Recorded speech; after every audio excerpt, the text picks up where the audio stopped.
Assalamualaikum warahmatullahi wabarakatuh. Jumpa lagi di Radio Jurik. Buat yang baru menemukan Radio Jurik, alangkah lebih baiknya bantu di subscribe dan dipicit tombol loncengnya. Terima kasih. Di video kali ini Radio Jurik memiliki cerita yang berjudul Di Balik Pondok. Kita langsung aja ke ceritanya. Selamat mendengarkan. Panggil saja saya Dika. Saya tinggal di kota sejak kecil. Fisik saya terbilang remah. Orang-orang bilang aku juga. Setiap habis dari tempat yang rawan, pasti langsung mimisan. Habis itu gelap alias enggak sadar lagi. Atau pas bangun, badan pada terasa sakit. Seperti rasanya habis digebugin. Ternyata kata orang rumah, aku yang habis ngamuk-ngamuk sampai nyerang sekitar dan sampai memanjat pohon dan kadang juga sampai nyelakain diri sendiri. Entah bagaimana bisa. Aku tanya orang tuaku, juga enggak bisa menjawab. Mereka cuma cerita semasa aku dalam kandungan ibuku. Ibu dan ayah pernah naik motor di jalanan yang cenderung sepi. Namun tiba-tiba motor yang menyalip dari belakang langsung pada jatuh secara beruntun di titik yang sama. Ayah udah panik.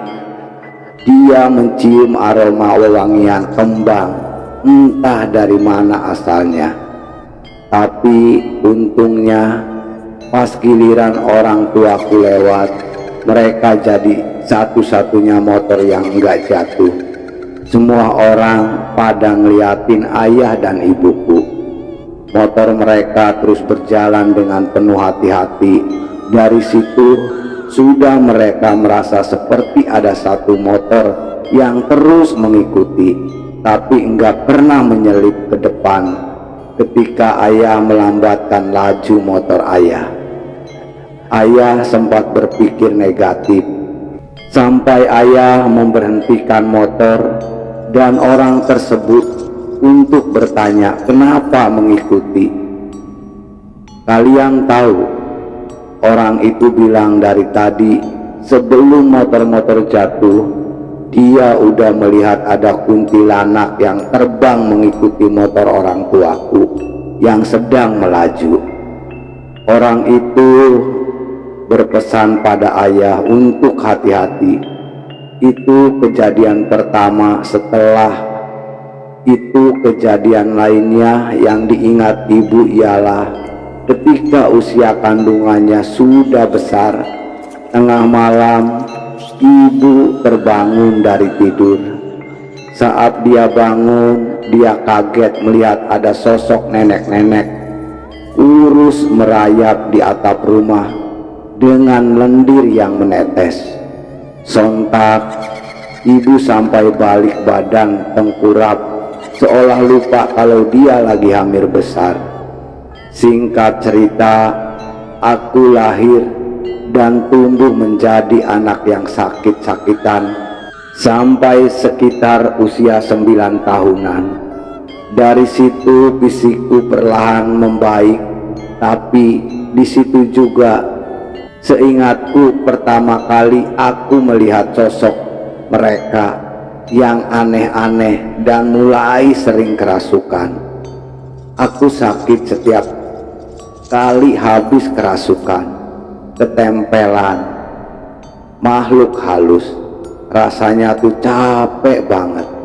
Tahu enggak sih, rasanya kita enggak bisa ngendaliin tubuh sendiri. Ayahku membawaku berobat kemana-mana, termasuk ke psikiater, tapi semua nggak ada hasilnya. Semakin aku mencoba untuk tidak peduli, semakin keras cara mereka menyiksa mentalku. Puncaknya, ayah memasukkan ke dalam salah satu pondok pesantren yang katanya kenalan ayah, pemilik pengajar yang sakti itu, untuk menyembuhkan dan meruqyah orang macam aku. Pesantren itu terletak di pelosok desa yang banyak pohon-pohon kayu jati. Pesantrennya sangat luas dengan beberapa bangunan yang berbeda-beda. Pertama kali datang, kami langsung bertemu dengan pengajar sakti. Aku menyebutnya oknum, yang katanya salah satu pimpinan di pondok itu. Dia mengatakan tubuhku wangi, banyak disukai, dan banyak makhluk yang ingin menjadikan ragaku sebagai rumah. Itu sebabnya aku sering kerasukan. Dia bilang selama mondok di sini aku juga akan diberikan program ruqyah rutin untuk membersihkan tubuh dan membentengi kebatinanku agar tidak mudah goyah oleh jin.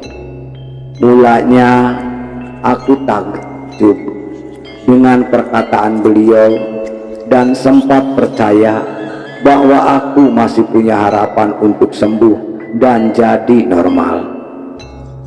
Bapak itu nyuruh kita nginep karena katanya ruatan pertama baru bisa dilakukan besok karena sekarang sudah terlalu malam.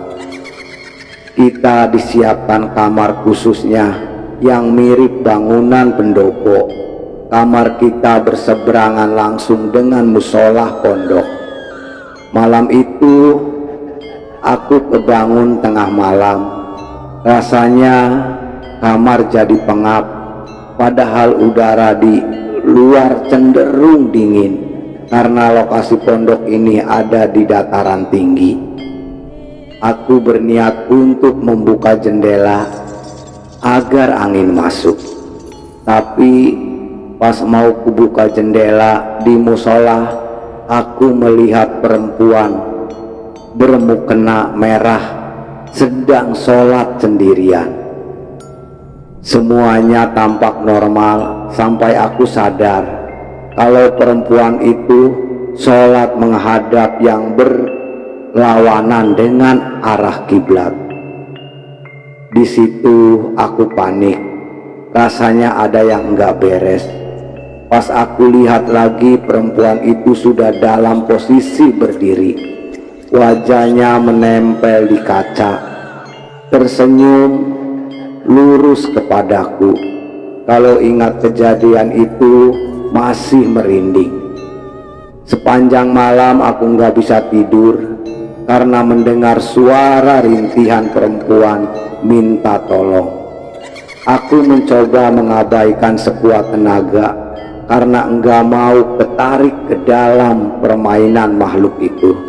Besok harinya aku cerita sama bapak itu mengenai sosok perempuan mukena merah yang kulihat, tapi dia tidak menanggapi serius.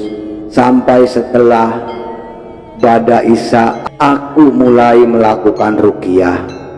Aku masuk ke dalam ruangan bapak itu yang sebenarnya seperti pendopo pada umumnya.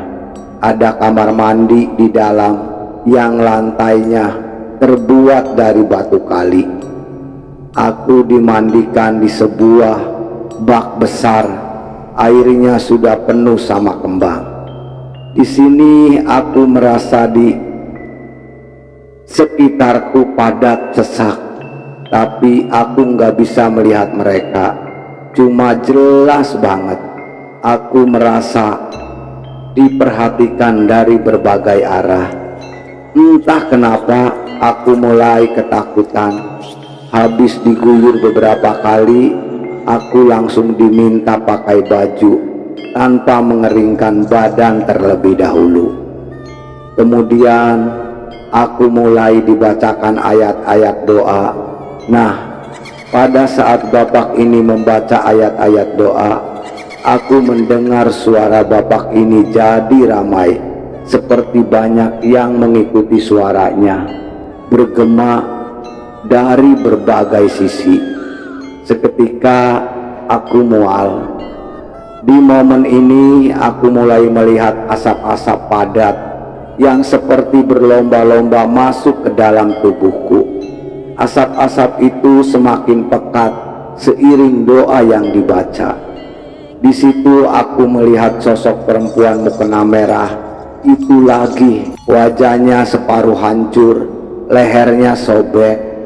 Dia mendekatkan wajahnya tepat di hadapanku. Di situ aku berteriak. Semakin aku ketakutan, perempuan itu semakin tertawa memaki. Sampai aku sudah tak mendengar suara apa-apa selain suara tawa perempuan itu. Gimana ya ngejelasinnya? Perempuan itu memberitahuku mereka kejadian yang mengenaskan yang dialaminya saat meninggal. Perempuan itu ialah santri yang diperkosa oleh anak dari bapak yang meruqyahku.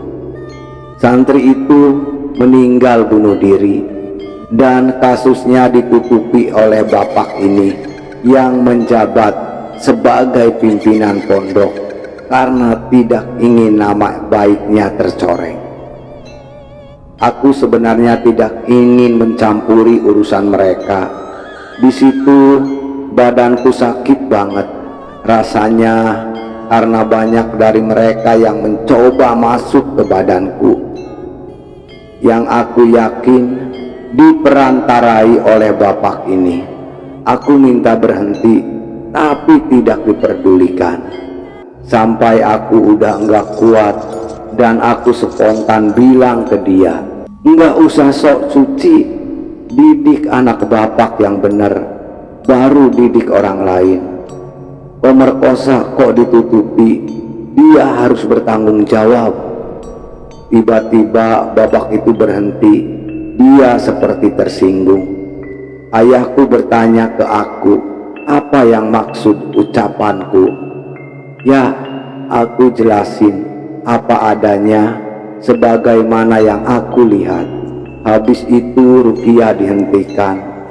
Bapak itu langsung mengusir kami untuk pulang dengan kalimat yang menurutku mengancam. Katanya, jangan ikut campur.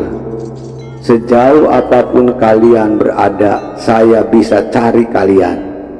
Emosinya emosi banget sampai sumpah kalau ingat itu. Aku tidak menyebut semua ponpes ataupun peruqyah seperti itu.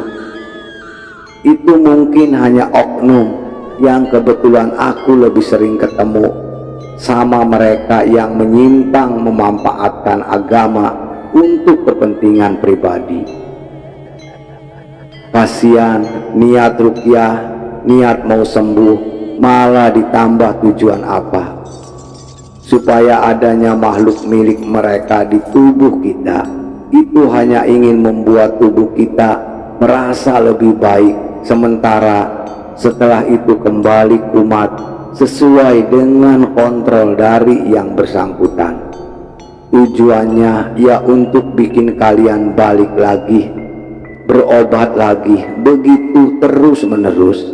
Sepertinya cerita ini sampai di sini. Semoga kita semua selalu dalam lindungan Tuhan Yang Maha Esa. Itulah cerita Radio Juri yang memiliki judul Di Balik Pondok.